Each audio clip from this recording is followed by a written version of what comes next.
Bienvenue à toutes et à tous. Aujourd'hui, nous allons continuer la lecture du Srimad Bhagavatam. Nous sommes au 3e chant, chapitre 5, verset 4. Om Namo Bhagavate Vasudevaya.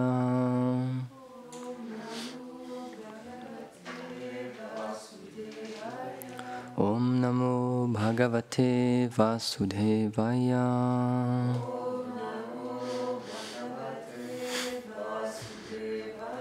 Om Namo Bhagavate Vasudevaya.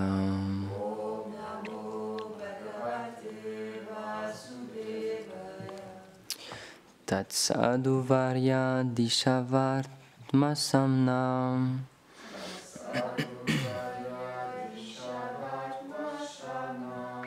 Samradhito bhagavanyena pumsham.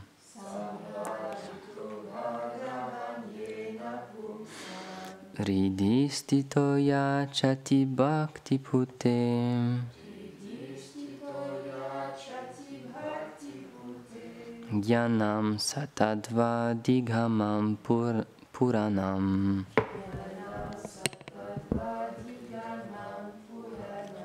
Traduction.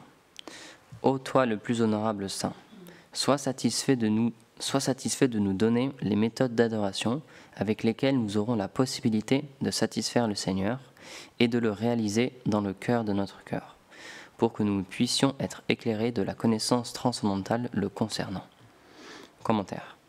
Selon Srila Vishwanath Chakravarti Thakur, dans ce verset, Vidura désire que Maitreya lui enseigne la voie du service de dévotion. Dans ce contexte, le mot tattva signifie la connaissance, telle qu'elle est expliquée dans le verset 1, 2, 11 du Srimad Bhagavatam. Citation. Ceux qui connaissent la vérité absolue appellent cette connaissance non duelle par les noms de Brahman, de Paramatma et de Bhagavan. Fin de la citation. Ce verset explique qu'il existe 3 aspects de la vérité absolue qui sont perçus selon la qualification de l'adorateur. L'aspect Bhagavan se réfère à Krishna, qui est la forme primordiale du Seigneur, Paramatma à son émanation partielle, en tant que l'âme suprême présente dans le monde matériel, et Brahman, qui est la radiance impersonnelle sans attribut, qui émane de la forme de Krishna. Cette connaissance peut être réalisée par un dévot à travers l'intermédiaire du maître spirituel authentique et par l'engagement dans le service d'amour du Seigneur. Citation du Srimad Bhagavatam. Ce n'est qu'après avoir entendu les enseignements de son maître spirituel que le sage disciple sérieux et curieux, qui est versé dans la connaissance et le détachement, réalise la vérité absolue par la pratique de la dévotion. Srimad Bhagavatam 1.2.12. Le mot Puranam signifie ancien ou l'antique philosophie védique, celle qui émane directement d'une source authentique, du Seigneur ou de son représentant, et non une nouvelle philosophie inventée par un être ordinaire. Om Gyanatimirandasya Gyanam Jala Shalakaya Chakshurunmilitam Yena Tasmai Shri Gurave Namaha. Jaya Shri Krishna Chaitanya Prabhu Nityananda Shri Advaita Gadadhar Shivasadi Gaur Bhakta Vrinda. Hare Krishna Krishna Krishna Hare Hare, Hare Rama Rama Rama Hare Hare. Namam Vishnupadaya Krishna Prashnaya Bhutale Srimate Bhaktivedanta Swaminiti Namine. Namaste Saraswati Deve Gauravani Pracharine Nirvishesha Shunyavadi Pashyatya Deshatarine Vanchakalpatarubhyascha Kripa Sindhubhya Evacha Patitanam Pavanebhyo Vaishnavebhyo Namo Namaha.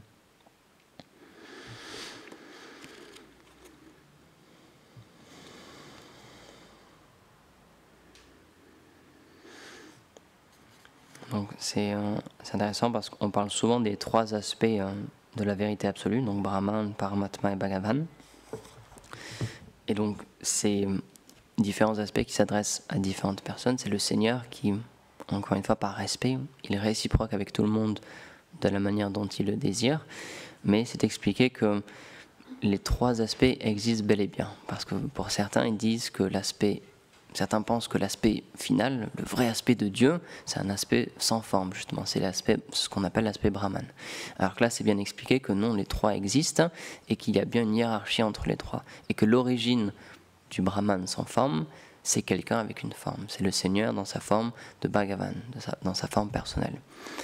Donc c'est pour ça, encore une fois, que c'est important d'avoir le Srimad Bhagavatam, parce que c'est l'essence même des Védas. C'est vraiment le commentaire des Védas, et c'est pour en extraire vraiment le sens bien précis. Parce que sinon, comme on parle des Puranas ici, c'est très très vaste, c'est extrêmement large, c'est très difficile à comprendre, parce qu'il y a beaucoup de sujets qui sont abordés, et ces mêmes sujets parfois sont abordés d'angles différents, donc on apporte des réponses différentes à une même question.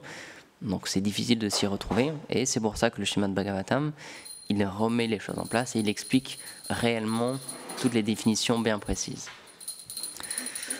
Et c'est pour ça que on parle de différents aspects du Seigneur. On parle de l'aspect Paramatma, donc c'est le Seigneur qui est présent partout. C'est expliqué qu'il est présent même dans l'atome, qui est la forme la plus petite d'existence. Il est présent dans chaque atome, et il est présent aussi donc, en tant que Paramatma dans notre âme, juste à côté de nous. Il est là, il nous accompagne constamment. Et il est présent dans un aspect plus sans qualité, sans forme, justement, parce que c'est expliqué que Paramatma, il y a une forme, il y a une taille précise qui est donnée pour Paramatma. Où est-ce qu'il se situe exactement avec l'âme spirituelle que nous sommes, l'âme infinitésimale. Et il y a un aspect sans forme, donc qui existe bel et bien, c'est vrai. Donc lorsque certaines personnes veulent méditer sur ce qu'on appelle le Brahman, ça existe bel et bien, c'est quelque chose, une destination qu'on peut atteindre pour une certaine période de temps. Et donc on se fond dans ce qu'on appelle le Brahman impersonnel, et donc là il y a une grande félicité, mais c'est expliqué, c'est comme un sommeil en fait, l'âme elle est comme endormie. Mais sa nature à l'âme, c'est d'agir, c'est d'aimer, de réciproquer, d'échanger, de recevoir et de donner. Et donc dans cette forme de sommeil, elle n'est pas satisfaite. Et donc au bout d'un moment, même s'il est possible, c'est expliqué, d'atteindre le Brahman, au bout d'un moment, on redescend de cette plateforme, et l'âme, elle continue son voyage dans ce monde, à la recherche de l'aspect ultime qui est l'aspect Bhagavan du Seigneur. Donc c'est pour ça que Bhaktivinoda Thakur, il dit souvent ça, c'est différentes marches d'un même escalier. Les différentes pratiques spirituelles qu'on peut avoir, elles n'ont pas le même but, mais au final, quand même, elles amènent à la même destination, à différentes vitesses, avec différentes pratiques, mais elles ont toujours pour but d'éveiller l'âme à sa nature éternelle, qui, elle, ne change pas, qui est d'être un serviteur du Seigneur. Et c'est ça, la seule chose qui nous manque réellement pour être heureux, c'est ça, c'est de retrouver notre place véritable, parce que lorsqu'on est enfant, on nous dit qu'est-ce que tu vas faire plus tard? Il faut que tu te trouves une passion, il faut que tu trouves un métier, et il faut que tu te projettes un peu sur l'avenir. Lorsqu'on est tout petit, lorsqu'on est en primaire, etc., on ne pose pas trop ces questions, mais plus l'âge avance, plus on grandit, plus on passe dans des classes supérieures. Là, on commence à dire attention, bientôt il y a le bac qui arrive, il y a le collège, il y a le bac, ensuite il y a le lycée. Et ensuite, il va falloir bien choisir à un moment. Donc on nous dit, prépare-toi déjà. Donc on peut aller dans des forums, on peut aller dans des portes ouvertes, pour voir différentes entreprises, différentes écoles, mais on nous dit, faut bien que tu choisisses quelque chose. Qu'est-ce que tu vas faire plus tard? On ne peut pas juste rien faire, c'est pas possible. Donc il faut bien que tu te choisisses une destination, un futur, etc. Et, Srila Prabhupada explique, on pense que c'est avec ça qu'on va être heureux. On pense que c'est... Il prenait l'exemple des États-Unis, lorsqu'il était dans les années 70 aux États-Unis, il dit regardez, dans cette civilisation, on se met à construire tellement des skyscrapers, on commence à construire des immeubles tellement grands, on a construit des moteurs tellement incroyables, il y a tellement de voitures qui roulent partout ici. Il dit mais on n'arrive toujours pas à être heureux quand même.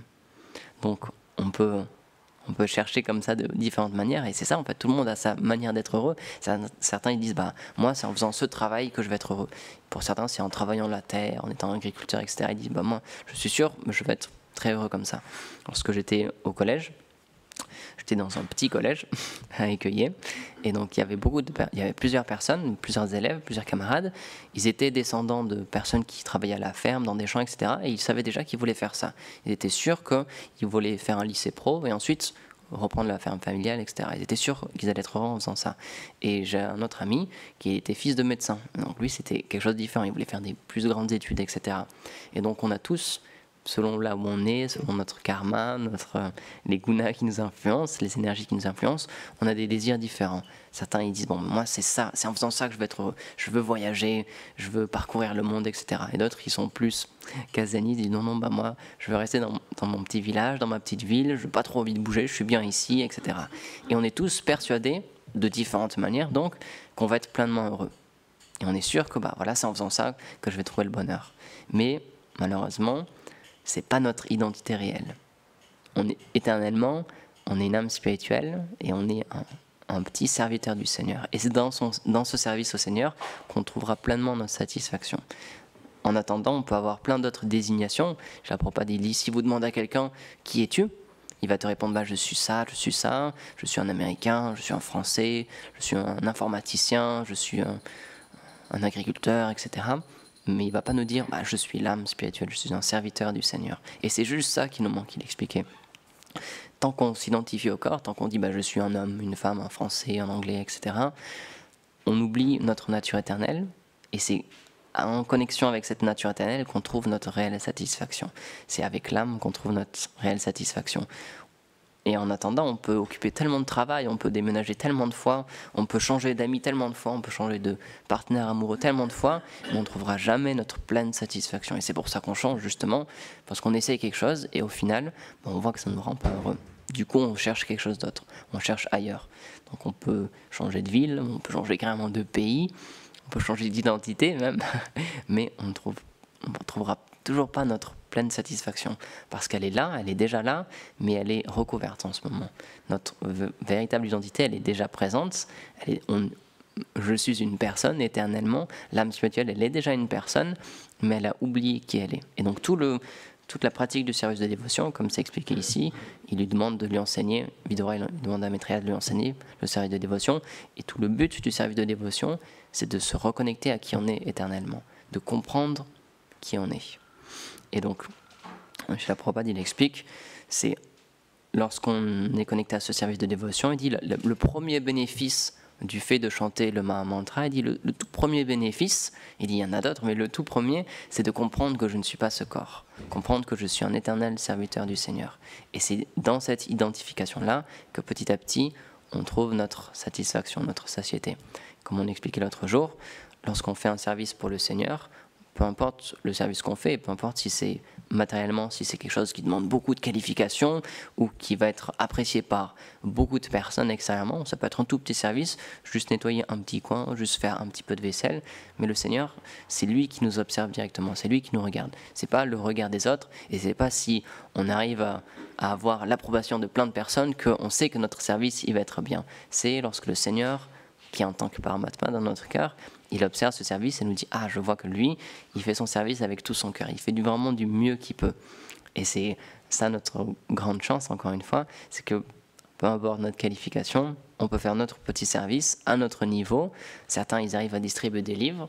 Moi, par exemple, c'est très difficile pour moi, mais c'est pas pour autant que je pourrais pas progresser, parce que je fais un service, comme mon maître spirituel m'a donné, il me dit « Ok, toi, tu es qualifié pour ça, eh ben, on fait ça. Si tu peux pas faire ça, tant pis, tu fais ça. » C'est pas encore une fois, il n'y a pas des degrés de qualification. C'est pas qu'on doit adorer la déité pour progresser, ou c'est pas qu'on doit absolument pouvoir donner des classes pour progresser spirituellement.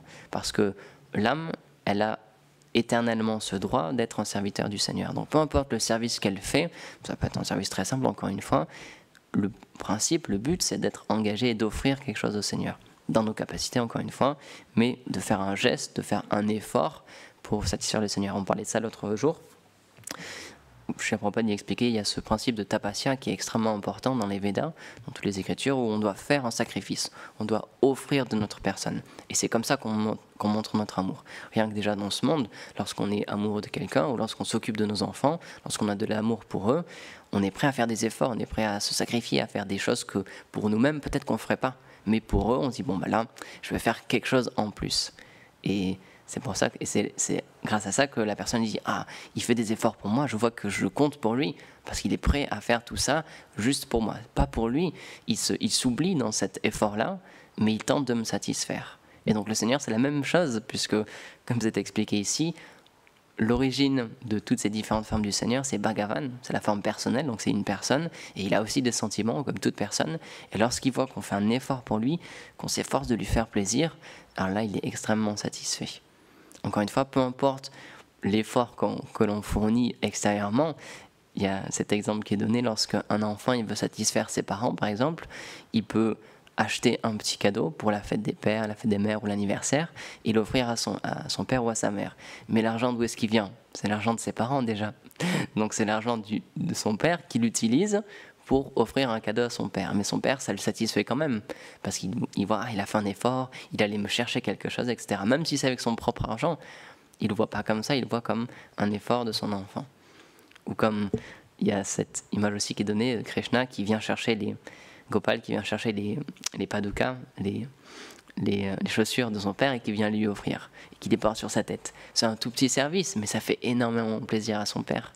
Lorsque notre enfant il fait même un tout petit quelque chose, bah, ça nous satisfait. Parce qu'on voit qu'il fait ça avec tout ce qu'il peut faire, tout ce qu'il a à disposition, il le fait pour nous. Ou même encore plus abstrait, on peut dire, lorsqu'un enfant nous offre un dessin, par exemple, bah, c'est pas grand-chose, c'est juste une feuille de papier, il y a un petit peu de gribouillis dessus avec un crayon de couleur, mais ça satisfait un parent, parce qu'il y a de l'amour à travers ce geste-là.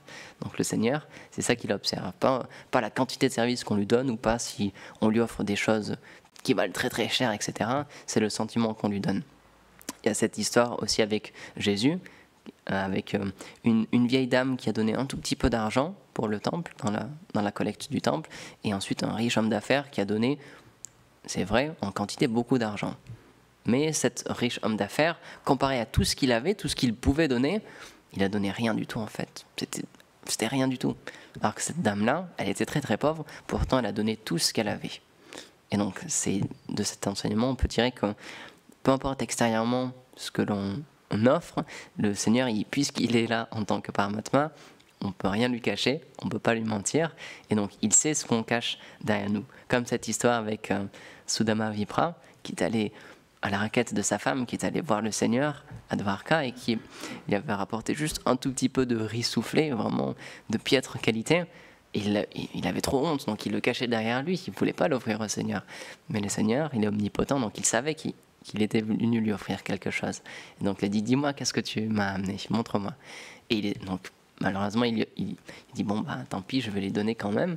Et le Seigneur était extrêmement satisfait. Il était extrêmement satisfait de cette offrande. Pourtant, il était un prince, il était un roi dans un palais, il avait accès à des nourritures beaucoup plus sophistiquées que ça. Mais parce que c'était offert avec amour par ses dévots, alors ça lui a apporté une grande satisfaction. Donc le Seigneur, c'est ça qu'il observe dans notre service de tous les jours, c'est l'intention que l'on met dans notre service. C'est pour ça que Gurudeva dit souvent, on doit s'efforcer dans notre service à mettre des sentiments. C'est pas que comme des robots, juste on fait notre service et une fois que c'est terminé, ben voilà, on passe à d'autres activités ou à d'autres services. On doit mettre des sentiments. Tout ça, tous ces services qui nous sont donnés, c'est des opportunités qui nous sont données pour nous connecter au Seigneur. Par exemple, on est toujours en travaux ici. Hier, on est allé faire des travaux avec Sdam, on est allé à la déchetterie. Et donc, ça prend du temps, toutes ces choses-là. Mais dans ce temps-là, à l'intérieur, on peut méditer sur le Seigneur. On peut méditer dans tous les gestes qu'on fait, qui sont très simples. Juste, on charge un camion, on décharge un camion. On peut penser au Seigneur et on peut lui offrir tous ces efforts-là, tous ces gestes que l'on fait. Et c'est pour ça qu'il y aura toujours du service dans un temple. Qu'il y ait 5 dévots, 50 dévots, 500 dévots dans un temple, il y aura toujours autant de service. Parce que c'est le principe du service de dévotion, c'est d'être engagé à faire quelque chose. Encore une fois, peu importe ce que c'est, ça peut être un truc très très simple. Ici, encore une fois, là, ce qu'on a vidé, c'était quelque chose que la laine de verre, la laine de roche, etc., c'est quelque chose qui avait été posé déjà par Yashoda Doulal en 2004. Donc ils ont fait des efforts, ils ont posé quelque chose, et là on a tout détruit, on enlève tout, on jette tout, et on va refaire une salle encore. On peut dire mais c'est stupide, il y avait déjà une salle, il faut la laisser comme ça, on a fait déjà tellement d'efforts. Mais le principe, encore une fois, c'est de faire quelque chose, c'est d'être engagé. Donc même si ça paraît bête, des fois, on change toute l'organisation, on change toute une salle, on refait des choses, on détruit des choses. Le principe, c'est d'être engagé dans le service. Et donc Krishna, il fera toujours des plans, et le maître spirituel qualifié qui obéit aux ordres du Seigneur, il fera toujours des plans pour qu'il y ait toujours du service dans un temple. Ça peut être des choses très très simples, encore une fois, mais le but, c'est d'être engagé. Et dans ce service-là, on peut trouver notre relation éternelle avec le Seigneur. Donc c'est pour ça que Srila Prabhupada il explique, donc la première étape lorsqu'on chante les saints noms, c'est qu'on comprend que c'est ça notre véritable place, qu'on est une âme spirituelle et qu'on n'est pas ce corps matériel. Et donc lorsqu'on comprend qu'on est une âme spirituelle, Gomina Maharaj il parle beaucoup de ça aussi, on comprend que notre place, notre rôle, c'est pas d'être le purusha, c'est pas d'être celui qui prend plaisir. En anglais on dit enjoyer. C'est pas lui qui est là pour prendre plaisir. Celui qui est là pour prendre plaisir, c'est le Seigneur suprême et personne d'autre que lui. Et nous, notre service, c'est de réfléchir qu'est-ce qui peut apporter du plaisir à mon Seigneur. Et j'avais déjà donné cet exemple-là, et Prabhupada y reprend cet exemple pour cette chose-là. C'est comme toutes les différentes parties du corps, les jambes, les mains, elles travaillent pour satisfaire le ventre. Leur but, c'est de chercher qu'est-ce qui va pouvoir nourrir l'estomac, qu'est-ce qui va être satisfaisant pour l'estomac. C'est pas que les mains, elles essaient de prendre plaisir toutes seules, elles essaient de nourrir l'estomac et ensuite tout le corps est nourri, tout le corps est en bonne santé et il peut continuer à agir. Donc de la même manière, notre but à nous, notre conscience, c'est qu'est-ce que je peux faire pour le Seigneur et pas de prendre plaisir pour nous. Prabhupada il explique, lorsqu'on essaie de prendre plaisir pour nous, alors là tout de suite on est transféré sous le contrôle d'une autre énergie qui est l'énergie matérielle. Et là on peut dire qu'on est influencé par ce monde matériel, par Maya. Et il explique la différence entre le monde matériel et le monde spirituel, c'est que dans le monde spirituel, le centre, c'est le Seigneur suprême, et tout le monde a conscience de ça, donc tout le monde lui offre quelque chose, tout le monde fait ça pour son service. Et donc il dit, la seule différence c'est ça, donc dans ce monde-là, si on fait la même chose, si toutes nos actions on les offre au Seigneur et on cherche sa satisfaction, alors il dit, on est déjà dans le monde spirituel. Et c'est quelque chose de très intéressant parce que puisqu'on le dit souvent, Dieu est tout, c'est lui qui a tout créé, tout provient de lui, tout est son énergie. Donc la seule chose qui nous permet soit d'être connecté à lui, soit d'être déconnecté, c'est pas nos activités en tant que soi, ça peut être les mêmes activités, mais c'est avec quelle conscience on fait ces activités.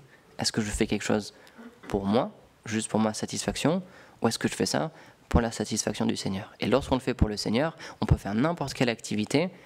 Alors là, ça nous libère du monde matériel. Mais si on fait toutes ces bonnes activités, même des activités pieuses extérieurement, mais qu'on les fait juste pour nous, alors malheureusement, on est sous l'influence de Maya et ça nous enchaîne. Et donc c'est très rapide, c'est juste un choix de conscience encore une fois. Et c'est pour ça que tous les jours, on doit se souvenir de ça pour, dans nos activités quotidiennes, toujours se recentrer sur ce que je fais. Il n'y a pas longtemps, j'avais vu une vidéo aussi du pape, qui c'était très intéressant. Donc il faisait une allocution et il demandait aux personnes qui étaient là, il dit s'il vous plaît, lorsque vous priez, ne priez pas comme des perroquets. Et donc il disait un perroquet, il fait sa prière, il fait il dit mais on ne doit pas prier comme ça. Lorsqu'on dit oh mon Seigneur, on doit mettre des sentiments dans ces choses-là. On doit vraiment dire oh mon Père, oh mon Seigneur.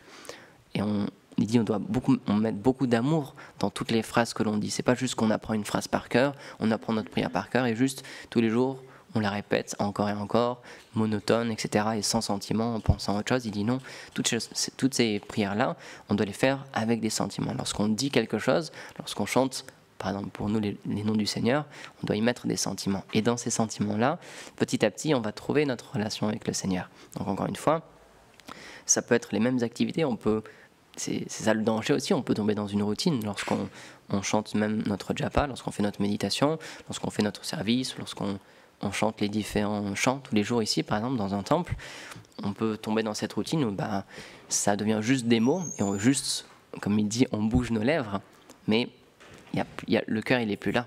Notre mental, il est ailleurs, et donc, comme dit Gomina Maharaj, même si on est ici physiquement, on peut être ailleurs. Notre mental, il peut être ailleurs, et on n'aura pas le plein bénéfice de cette association. On n'aura pas le plein bénéfice de vivre dans un lieu saint. Et c'est pour ça que Srila Rupa Goswami, il explique, c'est le 64e point des choses qui sont favorables au développement du service de dévotion. Il dit il faut vivre dans un lieu saint.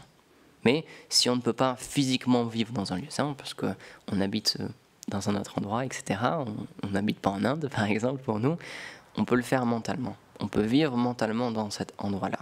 Et donc, à l'inverse, on peut très bien être physiquement présent quelque part, mais mentalement être ailleurs. Et donc, on n'aura pas ce plein bénéfice-là.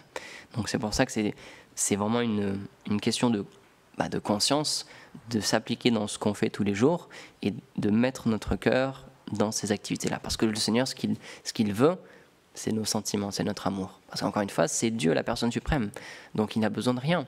il n'a pas faim, il n'a pas soif, il ne manque de rien du tout, sinon ce serait pas Dieu, ce serait un mendiant. Mais la seule chose qu'il n'a pas en ce moment et qu'on peut lui apporter, la seule chose qu'on peut lui donner, c'est notre cœur, c'est nos sentiments, parce que ça nous est propre. Et donc c'est pour ça que c'est bien expliqué dans cette philosophie que le Seigneur, il nous laisse toujours libres. Il nous demande évidemment de suivre ses conseils, mais si on ne veut pas, alors il ne va pas nous forcer. C'est pour ça qu'il est présent en tant que le Paramatma, il nous accompagne juste. Et le rôle du Paramatma, c'est juste de réciproquer avec nos désirs. Si on désire quelque chose, le Seigneur fait en sorte qu'on obtienne cette chose-là. Pas plus. C'est pas qu'il essaie de nous guider, dit s'il te plaît, viens, fais cette chose-là, parce qu'il voit bien que quand il nous le dit, on ne le fait pas. Donc il nous laisse absolument libres. C'est ça la beauté aussi de l'âme infinitésimale que nous sommes, l'âme spirituelle, c'est qu'elle a ce libre arbitre. Parce que si on n'avait pas ce libre arbitre, on serait juste des robots, on serait juste au service, on serait des esclaves du Seigneur. Mais le Seigneur, il nous a donné à chacun ce qu'on appelle le libre arbitre. On peut pleinement décider d'absolument tout ce qu'on fait. Et donc le Seigneur, il réciproque parfaitement avec ça, et il respecte absolument ça. Et donc lorsqu'on lui offre quelque chose de notre plein gré, avec notre propre volonté, notre propre sentiment, alors là, ça le touche vraiment. Parce que ça, il ne peut pas l'obtenir. Tout le reste, il l'a déjà, mais cette chose-là qu'on a dans notre cœur, notre individualité, c'est ça qu'il attend en fait. Et c'est ça qu'on peut lui offrir. Et donc ça se fait avec le temps. C'est pour ça que les Vaishnavas nous expliquent comment pratiquer le service de dévotion, comment faire notre service, comment chanter nos tours, etc., en y mettant des sentiments. Parce que sinon, ça peut rester juste, encore une fois, des lèvres qui bougent, juste notre langue qui bouge, mais il n'y a pas de sentiment.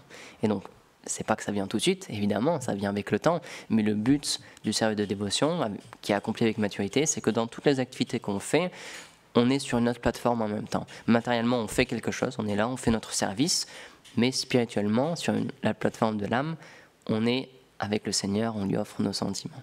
Et de cette manière-là, peu importe le service qu'on nous demande, on dira d'accord, ok, je vais le faire. Si on peut le faire évidemment physiquement, on dit bah d'accord, je vais le faire. Et c'est pas qu'on dit bah non, moi je veux pas faire ça. Moi je veux pas laver le sol, je veux pas faire la vaisselle, etc. Je veux des services plus élevés.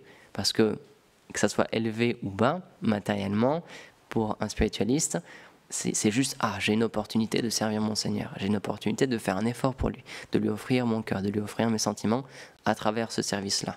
Donc c'est juste comme un médium en fait, tous ces services-là. C'est pas une fin en soi, parce que le but, la fin de tous ces services-là, c'est de développer des sentiments pour le Seigneur. Et donc c'est pour ça, l'autre jour on parlait de Jayananda, un disciple de Srila Prabhupada. Lui, donc, par exemple, il s'occupait du chariot, de construire les chariots pour le Seigneur Jagannath. Et il faisait plein d'autres services aussi, le maintien du temple, des véhicules, etc. C'était des services pas forcément très élevés, c'était pas comme être sur l'autel, habiller la déité, etc. forcément, mais lui, ça l'importait peu, parce qu'il était pleinement connecté au Seigneur dans ce service-là. Et donc, c'est pour ça qu'un dévot avancé, lorsqu'on atteint des stades plus avancés du service de dévotion, c'est plus le service externe que l'on voit, c'est notre connexion avec le Seigneur. Et donc tout ce qu'on recherche, c'est juste d'être engagé d'une manière ou d'une autre. C'est pas qu'on dit bah non, moi je veux faire que ces services-là, ou dire bah non, ça m'intéresse pas, je veux bien servir, mais juste ces services-là. Un Vaishnava, il fait pas comme ça. Si on lui donne un service, il est satisfait parce que de cette manière-là, il se connecte avec son Seigneur et il peut lui offrir ses sentiments, il peut lui offrir de son cœur en fait. Et c'est pour ça qu'ici aussi on parle dans le verset, on parle le cœur du cœur, et c'est ça en fait. Parce que notre âme, qui on est réellement, le but de tout ce service, c'est d'éveiller qui on est réellement, de comprendre qu'on est bien une âme spirituelle, qu'on n'est pas ce corps. C'est déjà la première étape, c'est déjà pas mal. Prabhupada dit ça prend du temps, il dit ça peut prendre des années à comprendre qu'on n'est pas ce corps. Mais ensuite, à un niveau plus profond, comprendre qui suis-je en tant que l'âme spirituelle, et donc quelle est ma relation avec le Seigneur et comment je peux lui apporter du plaisir à travers cette relation que j'ai et qui est intime et qui est personnelle. Et c'est pour ça que chacun, on a tous une relation unique, parce qu'on est tous des êtres individuels, différents, donc on a tous une relation avec le Seigneur, et ce qu'il attend, le Seigneur, c'est ça en fait. Parce que les Vaishnavas, ils expliquent, en ce moment, dans le monde spirituel, on a notre place qui est déjà là, parce qu'on est fait pour ça, on est fait pour servir le Seigneur suprême dans un service particulier. Et en ce moment, puisqu'on est dans ce monde matériel, il n'y a personne qui effectue ce service-là. Il y a un service qui est notre service propre à nous, qui est réservé juste pour nous. Et puisqu'on n'est pas en train de le faire, malheureusement, personne ne le fait pour le Seigneur. Et donc, il lui manque cette chose-là quand même. Donc, c'est pour ça, c'est Achintya, c'est inconcevable. C'est Dieu, la personne suprême, il n'a besoin de rien, il est complètement satisfait. Mais en même temps, comme le dit Gurudev, il crée un manque. Il crée pour notre propre, pour nous sauver en fait, pour notre propre bienfait, il crée un manque. Et il dit, j'ai besoin de ce dévot-là, j'ai besoin de cette personne-là. Et en ce moment, il n'y a personne pour m'offrir ce service-là. Donc, Prabhupada dit, le Seigneur, il se demande, mais quand est-ce qu'il reviendra? Quand est-ce qu'il se tournera vers moi? Comme sur cet arbre-là qui est expliqué dans les Védas, il y a deux oiseaux, un oiseau qui mange, c'est nous, qui mange les fruits de ce monde matériel, et l'autre oiseau, juste, il observe, et juste, il attend patiemment. Et il se demande, mais quand est-ce qu'il se tournera vers moi? Et lorsqu'on fait notre premier pas vers le Seigneur, lorsqu'on commence à dire, ok, là, je veux t'offrir quelque chose, je veux t'offrir mes sentiments. Alors là, tout de suite, il fait des plans et il fait en sorte qu'on puisse se connecter au service de dévotion. Mais encore une fois, il nous laisse libre. Et ça prendra le temps que ça prendra. Il nous laisse aller à notre vitesse. Mais dès qu'on se tourne vers lui, alors évidemment, il est réciproque parce qu'encore une fois, c'est tout ce qu'il désire. C'est juste qu'on se reconnecte avec lui. Donc à ce moment-là, il fait des plans pour qu'on puisse commencer notre service de dévotion. Et du coup, à travers ce service, d'apprendre qui on est véritablement. Retrouver notre relation avec lui. Donc voilà, c'est ce que je voulais partager. On va terminer ici. Krantara Shrimad Bhagavatam ki jai. Srila Prabhupada ki jai. Gaur Premanande. Hari Bol.